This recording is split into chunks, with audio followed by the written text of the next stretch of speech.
பதுவை புனிதந்தோணியார் ஆலய திருவிழா கோலாகலமாக நடைபெற்றது. ஏராளமான பக்தர்கள் பங்கேற்பு. மதுரை பழங்கானத்தம் ஆட்சி திருபகியில் உள்ள பதுவை புனிதந்தோணியார் ஆலயத்தில் ஆண்டுதோறும் நடைபெறும் திருவிழா இந்தாண்டும் கோலாகலமாக நடைபெற்றது. திருவிழாவை முன்னிட்டு ஆலயம் வண்ணமின் விளக்குகளால் அலங்கரிக்கப்பட்டு சிறப்பு திருப்பலி நடைபெற்றது.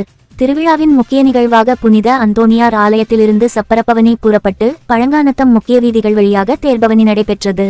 இதில் சுற்றுவட்டார பகுதிகள் மட்டுமின்றி பல்வேறு மாவட்டங்களிலிருந்தும் ஏராளமான கிறிஸ்தவ பக்தர்கள் மற்றும் பொதுமக்கள் கலந்து கொண்டு தங்களது நேர்த்திக்கடனை செலுத்தினர்.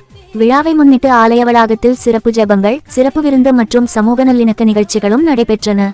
விழாவில் பங்குதந்தை சேவியர் ராஜ், நிர்வாகிகள் Salesdurai, Charlie, John Kennedy, Amalraj, பிங்கர், அல்போன்ஸ் ரிகோரி, Williams, Jeyaraj, Anthony, Jeyasuraj, Jeyakumar, Rajkumar, Peter, Anthonythambi, Sagayam மற்றும் பங்குபேரவையினர், ஊர்சபையினர், பொதுமக்கள் என ஏராளமானோர் கலந்து கொண்டனர்.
பழங்கானத்தம் புனித பதுவை அந்தோணியாருடைய 174வது திருநாளை மிக சிறப்பாக கொண்டாடி கொண்டிருக்கின்றோம்.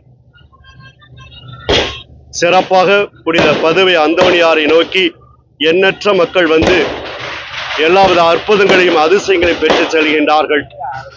அழியாத நாக்குடைய எங்களுடைய புனித பதுவை அந்தோணியாருடைய சிறப்பம்சம் நம்புங்கள், ஜெபியுங்கள், நல்லது நடக்கும். அந்த வகையில் பார்க்கின்ற பொழுது எண்ணற்ற மக்கள் வந்து இந்த ஆலயத்திலே புனித பதுவை அந்தோணியாரை நோக்கி மன்றாடி கொண்டு யாரையும் வெறுங்கையாய் அனுப்ப போவதில்லை என்ற ஆழமான நம்பிக்கையோடு விசுவாசத்தோடு வருகின்றவர்களை எல்லாவித ஆசீர்வாதத்தால் நிரப்பி அனுப்புகின்ற புனித பதுவை அந்தோணியராக இந்த பகுதி வாழ் மக்களுக்கு திகழ்கின்றார்கள். சமய சார்பற்ற நிலையிலே எல்லா மக்களும் வந்து செல்கின்ற ஒரு புதிய ஆலயமாக இந்த ஆலயம் திகழ்கின்றது. அது மட்டுமல்ல, இந்த திருவிழாவானது சிறப்பாக உலக அமைதிக்காக ஒப்புக் கொடுக்கப்படுகின்ற நாளாக அமைகின்றது. உலகத்தில் அமைதி நிலவவும் அதன் மூலமாக எல்லா மக்களும் ஒற்றுமையுடனும் சமாதானத்துடனும் மகிழ்ச்சியுடனும் செழிப்புடனும் வாழ வேண்டுமாய் இந்த திருவிழாவை எல்லா மக்களுக்கும் காணிக்கையாக்குகின்றோம். புனித அந்தோணியார் ஆலயத்தை தேடி வாருங்கள், இறையருளை பெற்றுச் செல்லுங்கள்.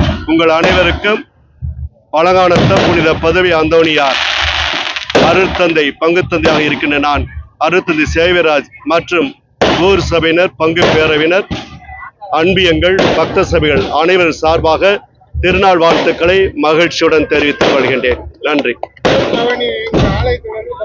ஆலயத்திலிருந்து புறப்பட்டு இந்த பழங்கானத்தம் ஆர்சி தெரு வழியாக பழங்கானத்தம் மெயின் ரோட்டு வழியாக வந்து நகர்ப்புறத்தை சுற்றி வர இருக்கின்றோம். இதில் எல்லா மக்களும் புனித பதுவை அந்தோணியார் சந்தித்து காணிக்கைகளை கொடுப்பார்கள், மாலைகளை அணிவிப்பார்கள். ஆகவே இதிலே அவர்கள் அனைவரும் நாங்கள் இணைந்துதான் செயல்படுகிறோம் என்பதை சொல்லுவது நான் பெருமை அடைகின்றேன். மத நல்லிணக்கத்தை வலியுறுத்துவதாகவும் இந்த திருவிழா அமைகின்றது. உள்ளூர் செய்திகள் முதல் உலகச் செய்திகள் வரை தெரிந்து கொள்ள மதுரை முரசு சேனலை சப்ஸ்கிரைப் செய்யுங்கள்.